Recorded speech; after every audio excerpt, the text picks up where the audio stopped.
Hey, bonjour, j'espère que vous allez bien. Aujourd'hui, je voulais vous proposer un peu de lecture pour ne pas changer sur la peinture. Regardez ce que j'ai. Lettre à son frère Théo. Peut-être vous avez reconnu, il y a marqué. Vincent Van Gogh. Je vais pas tout vous lire, bien sûr. Vous voyez le livre, très long. Par contre, j'ai quelques citations, quelques lettres, quelques passages extraits que j'aime beaucoup et que j'aimerais vous lire en fait tout simplement. Donc voilà, c'est ce qu'on va faire dans cette vidéo. Je ne sais pas si ça sera une longue vidéo, je ne pense pas. Peut-être que je vais la couper aussi, je verrai, on verra. Voilà, donc j'espère que vous aimerez et profitez bien de ces lectures. Et ouais, je vous conseille vraiment ce bouquin. Vraiment, si vous aimez Van Gogh, même si vous n'aimez pas, voilà, pour découvrir cet artiste fabuleux qu'était Van Gogh. Voilà. Bon, on va commencer la lecture. J'aimerais vous lire un extrait d'une lettre sans date. Il y a beaucoup de lettres sans date dans ce livre, mais il me semble que Van Gogh était déjà arrivé en France, donc. C'est certes un étrange phénomène que tous les artistes, poètes, musiciens, peintres soient matériellement des malheureux, les heureux aussi. Ce que dernièrement tu disais de Guy de Maupassant le prouve une fois de plus. Cela remue la question éternelle. La vie est-elle tout entière visible pour nous, ou bien n'en connaissons-nous avant la mort qu'un hémisphère? Les peintres, pour ne parler d'eux, étant morts et enterrés, parlent à une génération suivante, ou à plusieurs générations suivantes par leurs œuvres.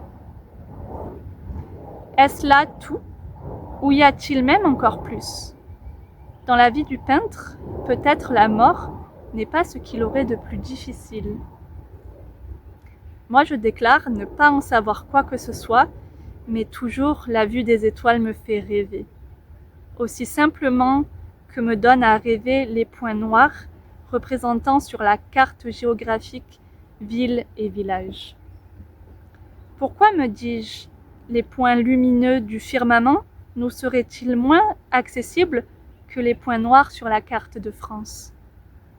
Si nous prenons le train pour nous rendre à Tarascon ou à Rouen, nous prenons la mort pour aller dans une étoile. Ce qui est certainement vrai dans ce raisonnement, c'est qu'étant en vie, nous ne pouvons pas nous rendre dans une étoile, pas plus qu'étant morts, nous puissions prendre le train. Enfin, il ne me semble pas impossible que le choléra, la gravelle, la psittcie, le cancer soient des moyens de locomotion céleste, comme les bateaux vapeurs, les omnibus et le chemin de fer en soie de terrestre. Mourir tranquillement de vieillesse serait d'y aller à pied. Magnifique. J'aime beaucoup la philosophie de Van Gogh et la façon artistique qu'il avait de voir les choses. Voilà, un extrait que je voulais vous partager. Autre extrait et sans date. C'est tout de même une drôle de ville que Paris, où il faut vivre en se crevant, et où, tant qu'on n'est pas à moitié mort, on ne peut rien y foutre, et encore. Je viens de lire L'année terrible de Victor Hugo. Là, il y a de l'espoir, mais cet espoir est dans les étoiles. Je trouve cela vrai et bien dit et beau. D'ailleurs, volontiers, je le crois aussi. Mais n'oublions pas que la Terre est également une planète, par conséquent une étoile ou globe terrestre. Et si toutes ces étoiles étaient pareilles, ce ne serait pas très gai, enfin, ce serait à recommencer. Or, pour l'art, on a besoin de temps. Ce ne serait pas mal de vivre plus d'une vie. Et il n'est pas sans charme de croire les Grecs, les vieux maîtres hollandais et japonais continuant leur école glorieuse dans d'autres globes. Enfin, suffit pour aujourd'hui.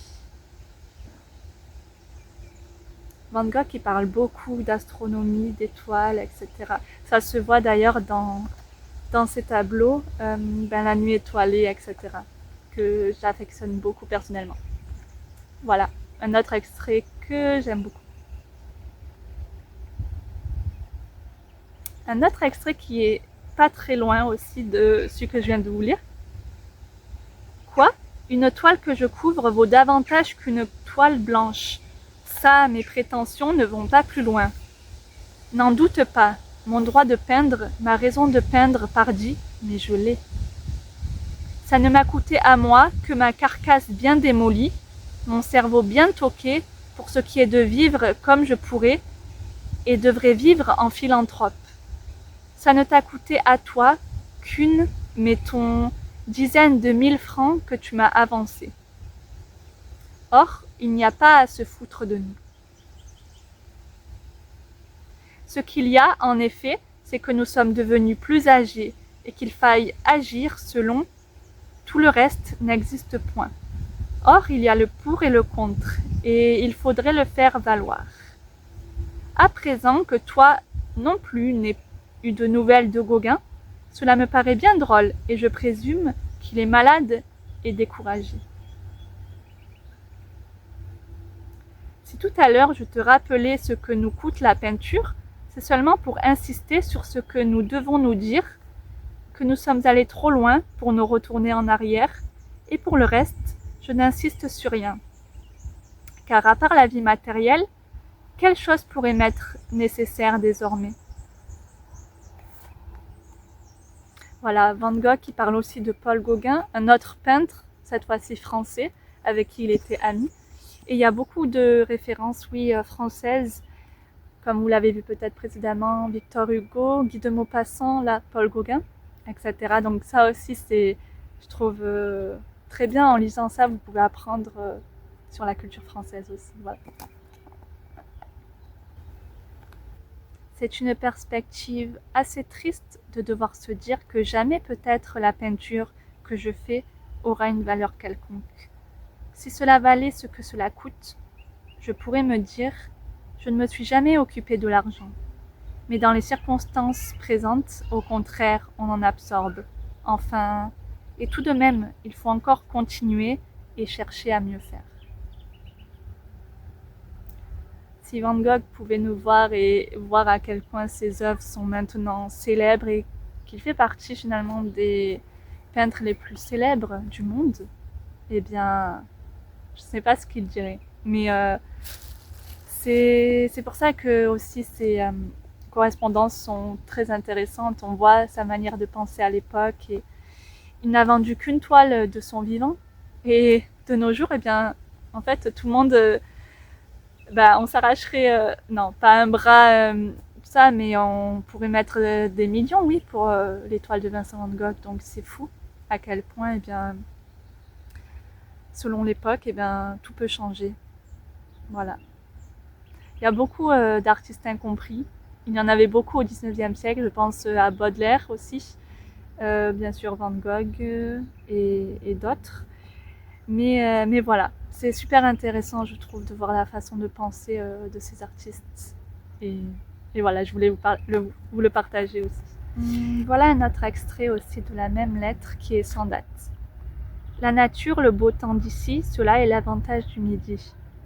Mais je crois que jamais Gauguin renoncera à la bataille parisienne. Il a cela trop au cœur et croit plus que moi à un succès durable. Cela ne me fera pas du mal, au contraire. Je me désespère peut-être trop. Laissons-lui donc cette illusion, mais sachons que ce qu'il lui faudra toujours, c'est le logement et le pain quotidien et la couleur. C'est là le défaut de sa cuirasse, et c'est parce qu'il s'endette maintenant qu'il serait foutu d'avance. Nous autres, en lui venant en aide, lui rendons la victoire parisienne en effet possible. Si j'avais les mêmes ambitions que lui, nous ne nous accorderions probablement pas. Mais je ne tiens ni à ma réussite ni à mon bonheur. Je tiens à la durée des entreprises énergiques des impressionnistes. Je tiens à cette question d'asile et du pain quotidien pour eux, et je m'en fais un crime d'en avoir lorsque, avec la même somme, deux peuvent vivre. Si on est peintre, ou bien vous passez pour un fou, ou bien pour un riche. Une tasse de lait vous revient à 1 franc, une tartine à 2, et les tableaux ne se vendent pas. Voilà ce pourquoi il faut se combiner comme faisaient les vieux moines, les frères de la vie commune de nos bruyères hollandaises. Je m'aperçois déjà que Gauguin espère la réussite, il ne saurait se passer de Paris. il n'a pas la prévoyance de l'infini de la gêne. Tu conçois combien cela m'est absolument égal dans ces circonstances de rester ici ou de m'en aller. Il faut lui laisser faire sa bataille, il la gagnera d'ailleurs. Trop loin de Paris, il se croirait inactif. Mais gardons pour nous l'absolue indifférence pour ce qui est succès ou insuccès. J'avais commencé à signer l'étoile, mais je me suis vite arrêtée, cela me semblait trop bête. C'est vrai qu'à un moment, Vincent Van Gogh a arrêté de signer ses toiles. J'avais vu un reportage dessus. Et voilà, encore Vincent Van Gogh qui parle de Paul Gauguin, son ami peintre. Autre extrait d'une autre lettre, d'une autre lettre. Et là, par contre, c'est daté 1er septembre 1888. Petit extrait. Moi, cela m'est douleur continuelle de faire relativement si peu avec l'argent que je dépense. Ma vie est agitée et inquiète. Mais enfin, en changeant, en bougeant de place beaucoup, peut-être ne ferai-je qu'empirer les choses. Cela me fait énormément de tort que je ne parle pas le patois provençal. C'est vrai que Vincent Van Gogh, il ne faut pas l'oublier, était néerlandais. Là, c'est traduit en français, donc du néerlandais, je crois. Oui, c'est ça. Mais il y a beaucoup de mots qu'il écrivait en français.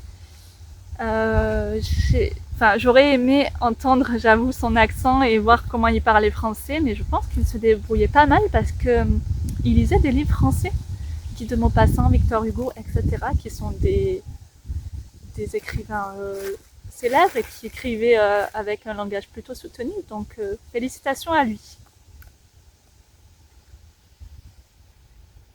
Allez, une autre lettre sans date. Tu es bon pour les peintres et sache-le bien que plus j'y réfléchis, plus je sens qu'il n'y a rien de plus réellement artistique que d'aimer les gens. Ça, c'est une citation très célèbre de Vincent Van Gogh. Il n'y a rien de plus réellement artistique que d'aimer les gens. Voilà, tout est dit.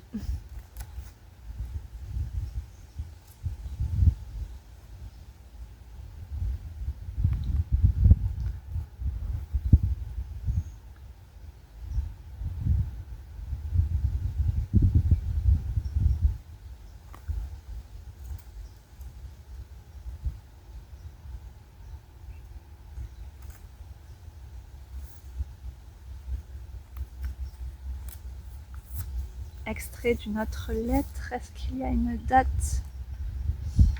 Non. Si l'on étudie l'art japonais, alors on voit un homme incontestablement sage et philosophe et intelligent qui passe son temps à quoi? À étudier la distance de la Terre à la Lune? Non. À étudier la politique de Bismarck? Non, il étudie un seul brin d'herbe. Mais ce brin d'herbe lui porte à dessiner toutes les planètes, ensuite les saisons, les grands aspects des paysages, enfin les animaux, puis la figure humaine. Il passe ainsi sa vie, et la vie est trop courte à faire le tout. Voyons, cela n'est-ce pas presque une vraie religion, ce que nous enseignent ces Japonais si simples et qui vivent dans la nature comme si eux-mêmes étaient des fleurs? Et on ne saurait étudier l'art japonais, il me semble, sans devenir beaucoup plus gai et plus heureux, et il nous faut revenir à la nature malgré notre éducation et notre travail dans un monde de conventions. La lettre suivante, septembre 1888. Je vais vous lire un petit extrait aussi que j'aime beaucoup. Cela me fait du bien de faire du dur. Cela n'empêche que j'ai un besoin terrible de, dirais-je le mot, de religion. Alors je vais la nuit dehors pour peindre les étoiles. Et je rêve toujours un tableau comme cela avec un groupe de figures vivantes, des copains. Il parle beaucoup d'étoiles. Je vous avoue que je m'en suis pas rendu compte. Je l'avais lu, mais il y a très longtemps. Et on se rend compte sur ces toiles que, effectivement, les étoiles sont très présentes la nuit, etc. Et cette façon de rêver, peut-être, magnifique, vraiment. C'est très beau. Et enfin, attendez que je trouve... je vais vous lire une dernière lettre.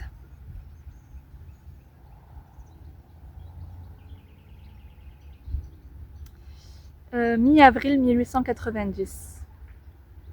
Et voilà que je désespère presque ou tout à fait de moi. Peut-être que je guérirai en effet à la campagne pour un temps. Le travail allait bien. La dernière toile des branches en fleurs, tu verras. C'était peut-être ce que j'avais fait le plus patiemment et le mieux. Peint avec calme et une sûreté de touche plus grande. Et le lendemain fichu comme une brute. Difficile de comprendre des choses comme cela, mais hélas, c'est comme cela. Voilà, Van Gogh était malade, qui est allé à l'hôpital plusieurs fois et mais lire des choses comme ça, qu'il explique qu'un jour il est bien, un autre jour il est mal, etc. Finalement, on peut se retrouver dans ses paroles, etc. Et c'était un humain comme tout le monde, mais un artiste incompris et malheureusement qui a fini seul. Et voilà, magnifique. Voilà, je voulais juste vous partager ces petites citations et extraits. Excusez-moi, il y a un avion qui passe.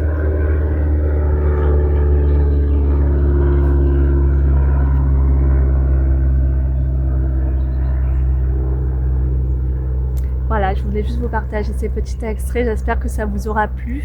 Je vous remontre le bouquin. Voilà. Il y a beaucoup de post-it. Mais voilà. Dites-moi si ça vous a plu, si vous voulez d'autres lectures, n'importe quoi.